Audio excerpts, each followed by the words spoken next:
Johnny G. Plate, Menteri Komunikasi dan Informatika, hadir dalam pemeriksaan oleh Kejaksaan Agung terkait kasus korupsi BTS Kominfo. Berdasarkan pantauan di Gedung Pidana Khusus Kejaksaan Agung, Johnny G. Plate hadir sekira pukul 9.15 waktu Indonesia Barat mengenakan kemeja putih dipadukan celana hitam.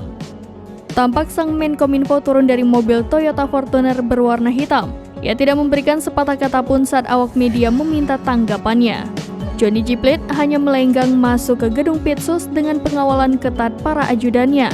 Dalam pemeriksaan hari ini, Johnny G. Plate didampingi oleh pengacaranya.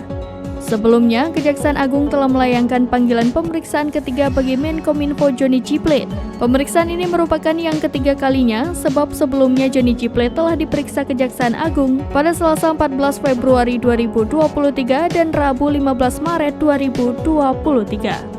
Kejaksaan Agung resmi menetapkan tersangka dan menahan Menkominfo Johnny G. Plate dalam keterlibatannya di kasus dugaan korupsi proyek pembangunan Tower Base Transceiver Station 4G pada Rabu 17 Mei 2023.